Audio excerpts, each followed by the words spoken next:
Welcome back, gang. It's Deltia from Deltiasgaming.com with some tips I wish I knew before I played Thrones and Liberty first.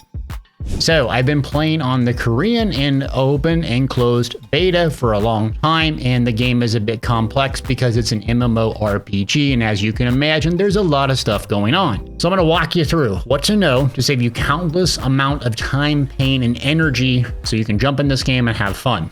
If you get something out of this video, hit that thumbs up, subscribe, and check the links in the description below for timestamps, which you shouldn't skip ahead, but I do it because I love you. And also important links to my website, Deltiasgaming.com. Let's get started.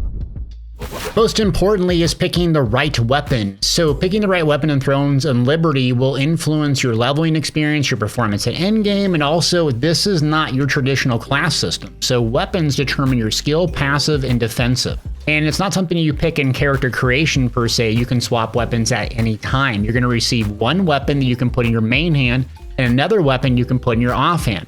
This will determine the amount of skills that you can use from either. So each weapon has unique pros and cons, and you should be aware about which ones to pick.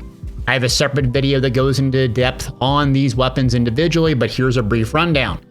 The Crossbow is a perfect weapon for range playstyle, good single target, fantastic mobility, and it allows you to break free some immobilization, so it's good all around. It's great for mobility and you can use it on an offhand weapon, and it pairs well with almost anything. So if you need some single target and some mobility, you don't know what to pick, Crossbow is a good choice. Longbow is your typical ranger, so it's going to be sitting in the back, pewing. It has some of the highest single target damage in the game, a little bit lower AoE, but it requires you to play stationary. So in PvE content, if you're stationary and you can sit there and bind and immobilize a target, you'll blast through anything single target. But if you have to be mobile and kite and kind of move around, it can have some weaknesses. Another cool thing about Longbow is you can heal yourself and or other players. So yeah, as a DPS weapon, it has a bit more survivability and range to go with it. The staff is up next, and it's focused on big, massive AoE with elemental debuffs. So to get the most out of the staff, you're going to have to debuff a target, which will trigger a secondary effect depending on the element or elemental debuff that you use. It has some of the largest AoE damage in the game, but has terrible survivability. So picking an offhand weapon that complements the staff will be good. Leveling, it's a very nice weapon because you can blow through tons of easy mobs and get that experience quickly. Daggers are up, and this is kind of like your typical stealth assassin rogue based on heavy burst. So it's going to use poison, it's going to use debuffs, and it has stealth to slip away and a gap closer. Daggers are some of the best weapons because it's built on crit, so you can use that on almost any build as your offhand, and similar to Crossbow, just get a lot of damage. So if you like flashy, stealthy, burst damage, daggers are for you. Greatsword is the typical meathead warrior playstyle where you charge in with the gap closer and do massive AoE. It also has a lot of stuns. What makes the Greatsword unique and special is it has good defensive and survivability. So it's also good in both PvE and PvP, doing AoE and crowd control. So it's an awesome weapon if you like playing the typical warrior charging in and doing tons of damage. The wand is a weapon up next, and that's used for typically healing. So healing in this game, Thrones and Liberty, is somewhat done passively through consumables, but actually burst healing is done just through the wand and tome. So you're going to either need a dedicated healer for those PvE and PvP group encounters, or you're going to need someone with an offhand wand to cast some heals here and there. The nice thing about Wand and Tome is it just dramatically increases your survivability, and it does have damage skills. It has Curse, so it's not just purely healing, which is nice. So putting this on your back bar if you're not like a dedicated healer, just to have some increased survivability playing solo, good choice. Sword and Shield is ultimately the best choice for survivability. It also has Taunt, so your typical holy trinity of tank, healer, DPS is still in this game. And Sword and Shield will allow you to taunt enemies, especially the bosses, and do a lot of the endgame PvE content. So what weapon should you choose? Look, leveling in Thrones and Liberty, it's going to take a long time, so you can transfer gear and skill upgrades, but you still must progress through each weapon mastery to be truly powerful. And weapon mastery is an advanced system that you get experience based on which weapon you have equipped, and it's going to take hours and hours and hours. So basically pick the most appealing weapon based on typically what you do in video games. Are you that meathead that charges in? I'm raising my hand at home, you can't see me. Are you a healer like supporting people? Maybe the wand's best for you. You like viewing back and pewing? Maybe the longbow. You like stealth? Maybe the dagger, and so on. The ones I would recommend for melee players are Greatsword. For range players, I'd recommend the Longbow. These two have good damage and survivability, and you can pair either a tome, dagger, staff, whatever you want and not be so penalized. Next up is crafting accessories. You gotta do this ASAP and upgrade your gear. So once you decide your weapon and playstyle you prefer, it's time to commit yourself to them. For the rest of the game, your goal is to upgrade gear or look for better and more powerful options. Look, in Thrones of Liberty, one of the most valuable beginner guide tips is crafting accessories right away. I was playing the game without accessories for a very long time, was hitting like a wet noodle and dying constantly. These can be done very early in the game with little materials and add a ton of stats immediately to your build. So gear in Thrones of Liberty, you have a lot of slots. So you have a necklace, 2 rings, a bracelet, and a belt. And you can get this material pretty early, pretty easily, and it immediately gives you stats that weren't there before. So it's a lot quicker to get a big boost to your stats than upgrading a piece of gear. So speaking of upgrading gear, you can buy accessories, new weapons, and gear in the main town shops. And you're gonna have better options that you will craft. So look for certain professionals in these main towns that offer better and more powerful crafting blueprints as you progress, explore, and level up. They're gonna require materials you can find questing and exploring, and the game does a pretty good job of telling you where to go get the stuff. So make sure just to click on it if you need a guide on where to go. Thrones of Liberty is also going to have this constant upgrade grind going from green to blue quality and so on. So you're going to get a basic set of gear and then you can upgrade it as you get more and more advanced material. More and more advanced material is found in higher level gameplay. So as you progress through the story and the zones, you're going to start organically finding these better ones. Also, you can use some of the crappier earlier greens and exchange them for blues later on and so forth. So when you're looking for these weapons, also pay attention to the specific stats that they have. So like for instance, longbow and crossbow users should focus on dexterity. Sword and shield, along with greatsword, should look for armor that buffs strengths and health. Mages using staff and wands should look for cooldown reduction bonuses and or max mana or mana regeneration. Another thing that you can do with gear the game doesn't really tell you is your chest piece has like the most possible max health. So there's not like light, medium, and heavy armor. So you can use one that gives you the most max health in your chest, and then use the other slots to get your bonuses like dexterity, crit, or whatever you're looking for. So feel free to mix and match, but be aware there are set bonuses as well. It's not going to be an issue for you early on, and they're going to be named and look like they're heavy armor versus light versus medium, but there's no proficiency that you need to require you to equip those specific pieces of armor. Now, when it comes to upgrading weapons and armor, you're going to have to use growth stones. So this is important to prioritize the weapon and not just go from tome to greatsword and so on, because these are useful. And as you upgrade and change the rarity, it's going to be harder and harder to do so. So you're going to gain these by completing quests, rewards, exploring, and you can buy them from stores. There's a lot of daily quests that'll give these as well. So focus on your primary weapon first, which is obvious, and then upgrade the offhand weapon. You can actually transfer gear or weapon upgrades, but this is also like at random. The game has a ton of RNG-based mechanics, so you're going to get frustrated trying to get an 80% chance to upgrade this item, then it's either destroyed or it whimpers out and doesn't upgrade, so be prepared for that. Next up is understanding leveling and skill leveling. So there's a lot to upgrade in this game, and that includes your level and skill leveling. So you gain levels from completing quests, contracts, dungeons, and defeating enemies, just like the normal MMORPGs experience. So there are 7 weapons in total, each with 10 active skills, 7 passives, and 1 defensive skill to choose from. So you're going to unlock these skills as you level up. And then as the skills become unlocked, you can upgrade them further for better effects or increased damage, healing, and so on. You're going to need to strengthen your skills using these books, depending on the quality level, green, blue, and purple. Skill conversion books work similarly. Each weapon also has mastery levels, which is another way to advance and take perks and talents to increase your effectiveness with that level. So each weapon that you have equipped, your main hand's going to earn the most experience, while your offhand's going to earn a little bit less. So the weapon that you have equipped in your main hand is vital for increasing this mastery level. Also, at level 25, after completing Chapter 5, you're going to unlock a Guardian skill. Think of this as like an ultimate burst skill, so 10-minute cooldown. You're going to shapeshift briefly into powerful Guardians. It's really fun. So as you can see, getting from level 1 to the maximum level of 50 is going to take a very long time. Plus, once you get to max level, the grind isn't done. You're going to have to upgrade your skills, you're going to have to increase your mastery rank and gear. So this game is going to take a very long time, which is why we suggest sticking to 2 weapons that you like and are attracted to. Otherwise, you're going to spend tons of material upgrading them and switching just to start all the way over when your level is high, but your weapon skills, your mastery rank are not. Number 5 is level up and not waste your time, questing in dungeons. So the main quests are called chapters. Each chapter has level requirements, but also once you complete it, there's a cooldown before you can start another one, or at least there was when I was playing. Sometimes you must wait a few hours before starting a new chapter, and this will probably be the case when it launches live.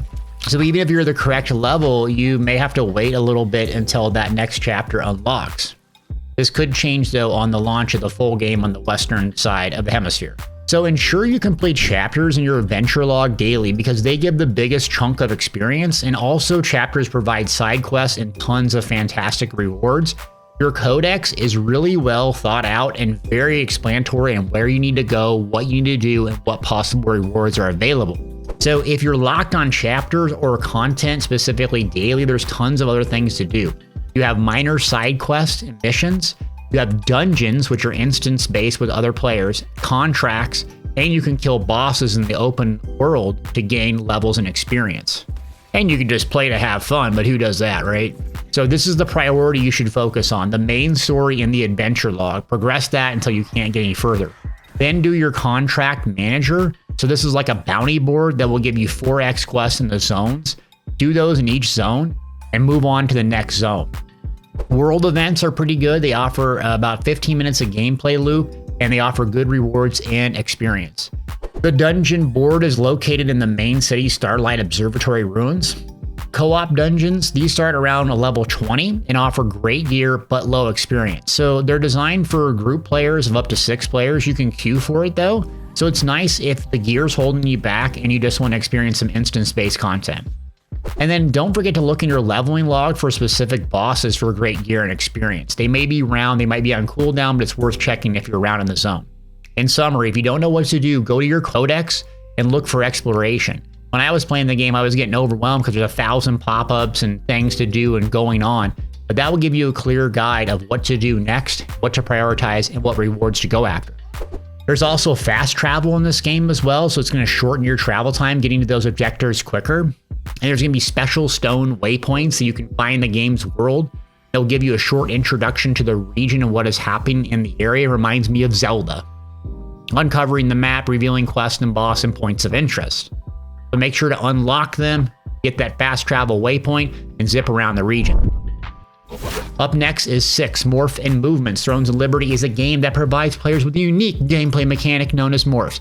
This is just a fancy way to say that you have flashy pets and stuff that you're going to want to buy probably to fund this game for 2 decades. And it's ranging from land animals, flying, and aquatic little creatures, and this will probably fund the game. So morphs are basically your mounts. You turn into these little animals, and they are pretty cool, I have to admit. So there's 3 different types. Glide morphs, they allow you to fly and move faster. Aquatic, obviously for water, and dash. So think of them just simply as your mounts. They have a bunch of different progressions and like a bazillion, gazillion, it's an actual number, amount of different ones that you can get. Yeah, they kind of ripped off Final Fantasy here. They look like chocobos, but they are pretty cool and a flashy way to get around the world instead of just a lame horse. Next up is combat and user interface. So you can find your character's portrait, name, and level in the top right corner, but there's a lot to look at if you're unfamiliar with MMOs.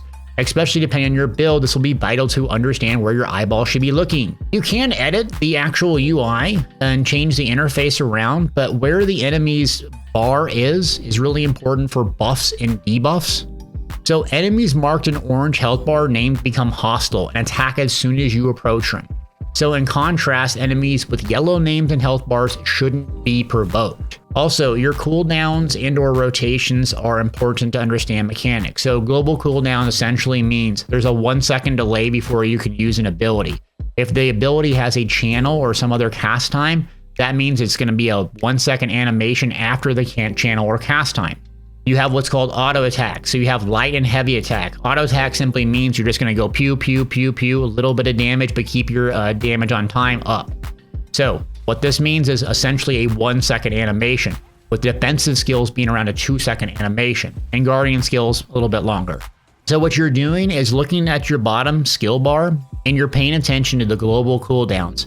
So if skills are on cooldown, it'll say, 3 seconds, 4 seconds, and be kind of counting down. And as you press the skill, it will glow and it'll bypass going down to when the global cooldown is up.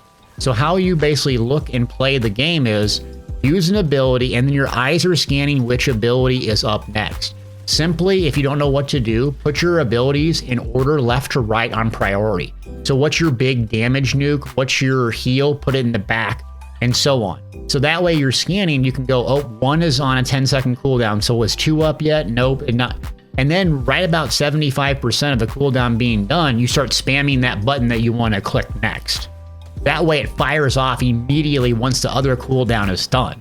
This will keep your time on target high, which is essential to high DPS. So your eyes are going to always be scanning those cooldowns, your defensive, your consumables, and then also where it is at when it's counting down to be able to use another skill and try to prep the skill. 75-90% of that cooldown being done. Also, there's a defense mechanic that you can use to avoid damage, which is awesome. So there's this purple circle and it's going to be closing down. This is called Perfect Fury. So enemies are going to be attacking you, and as that circle comes and closes, you can time it by pressing your defensive button right as the circle is kind of on top of each other. If you do it so properly, it'll say perfect in big purple letters. That's a perfect defense. So when you do a perfect defense, depending on your defensive skill, you're going to get a specific bonus. This is just a way to time and strategize defensive gameplay and being able to reflect, avoid, get a buff, move, and so on. So your defensive skill is really important, and remember, you can swap between whatever weapon you're using and get a specific defensive skill, like maybe the crossbow will give you a little bit of mobility, act like a dodge, and that's what you need. So timing this right and practicing as that circle winds down and clicking it right as it overlaps is critical to your survivability. Speaking of survivability, healing, and consumables, another noob missile thing I was doing is not using these. You had this little pet thing, I can't pronounce it, a Medio or something like that. Anyways, it follows you around, picks up things, and makes annoying sounds kind of like my dogs. But you can get the World Tree leaves at any time from these vendors. What it does is acts as a way to passively heal you with your little buddy. So about every 6 seconds, you're gonna get a small amount of healing. That's actually really useful because the game doesn't allow you to heal unless you're using a tome very frequently. So you can actually go in the user interface and set the HP threshold that you want your little buddy to start healing you. So always make sure you stock up on these and you're slotting them on your consumables so you're getting passive healing. You can also get other restoration crystals, food, remedies, all sorts of other consumables that stack on top of each other, providing defensive, offensive bonuses. So you want to pair that World Leaf Tree with that Burst Heal crystal together, which is on a 1-minute cooldown, and the leaves are on a 6-second cooldown to heal regardless of what weapon you're using.